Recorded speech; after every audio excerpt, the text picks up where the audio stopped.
Personal assistant to Buhari, Lauretta Onochie, has reacted over the news that suspected Ipob militants were gunned down in an attack on a police state in Imo State. Well, basically, she said, "Where are Igbo leaders?"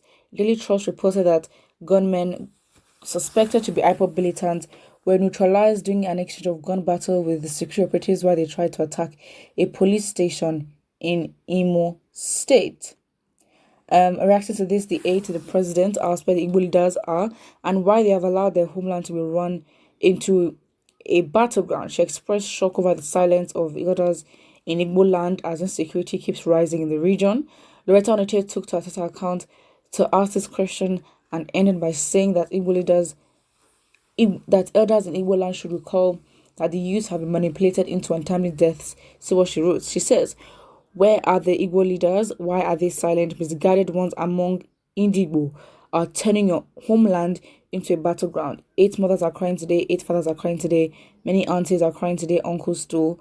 Many children, nieces, nephew, and friends too." Okay, I mean, basically that's it. She basically came for them. And the second part, which we've already reacted to, she says, "Many Igbo leaders condemn daily a president who has favored Igbo more than any other ethnic group in Nigeria. The personal hatred has provided a fertile ground for the insecurity in the southeast," which I just think is absolute, complete bullcrap. But yeah, no one really cares about that. But the first part that she said, which we haven't reacted to, is she comes for Igbo leaders. And she said, "Misguided ones among Igbo are turning your homeland into a battleground." You're literally, well, talk to the Igbo leaders, right? Talk to them. What kind of message are you sending across to them? Because again, they literally made a Aggo security network, which is literally a short form of ASN. If you think about it, it literally is. So it's like, what did you think it was? Because in my personal opinion, I don't have facts to back it. That is why it is my opinion. It is very likely that the Aggo security network would be used to frame ASN. And so these are alleged, the people that were killed were alleged ESN operatives.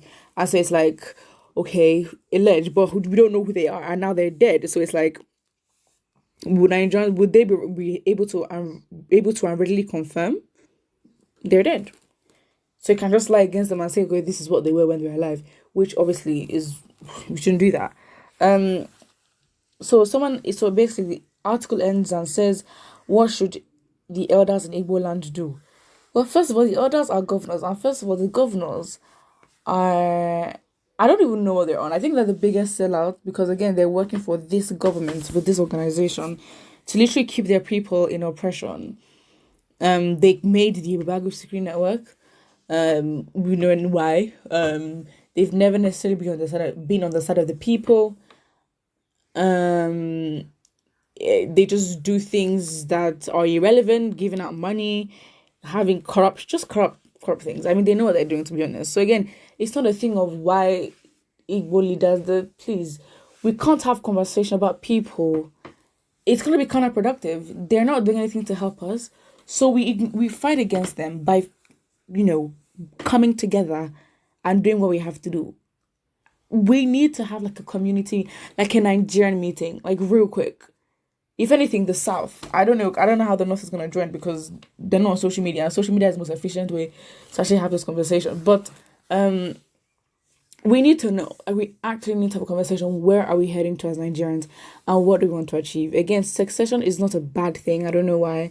Well, the powers that be obviously want succession, but like if we're divided, it doesn't change anything. The main thing is that as Africans, we are literally together because again,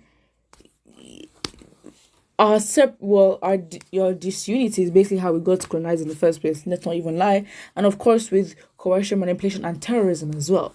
But our unity is very, very important. It is very, very important.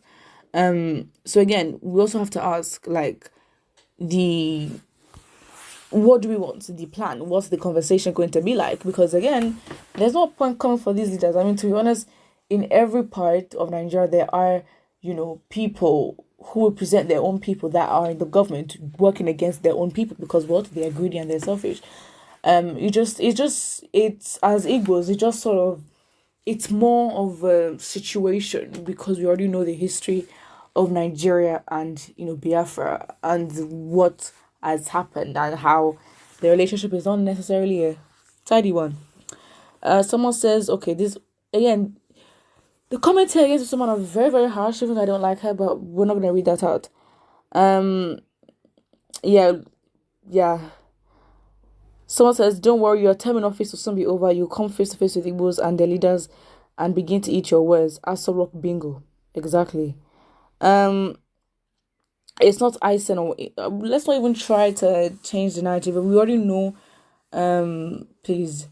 Someone says you should have directed this question to your suitor when his state was on fire during his visit. During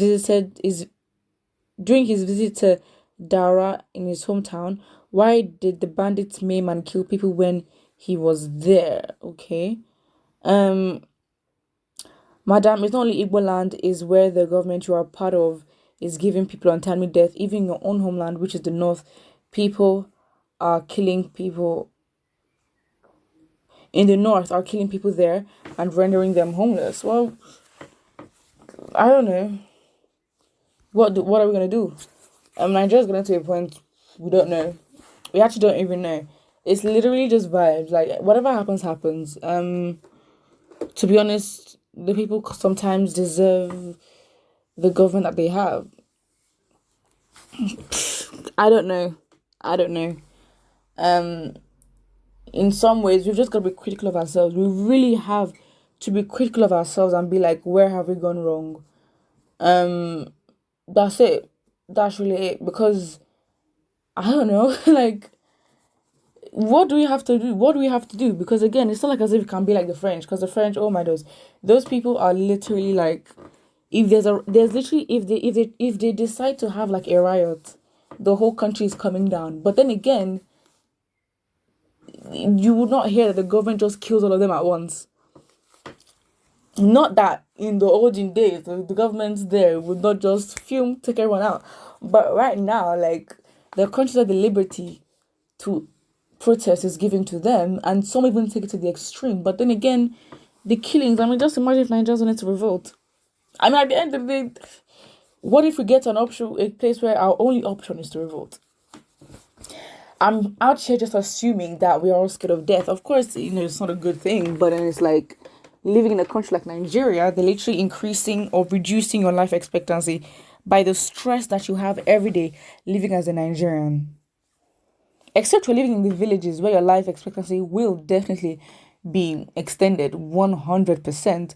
But if you're not, like, the stress of just being an entrepreneur in Nigeria, let's not even go into that conversation. It's a lot. So again, with what Loretta Onochie is saying, I don't think there's any point bashing the woman. Of course, she's a pawn. She knows what she's doing. In the hands of the government, she's just talking, doing the most. But yeah, I don't know who she is to talk to Igbo leaders. She and Igbo leaders are literally on the same level of betrayal and whatever that they do. So yeah, this woman, needs to be quiet. If you have nothing important to say, just stop trying to divide your people. Put what I think in the comment section below, and don't forget to like and subscribe.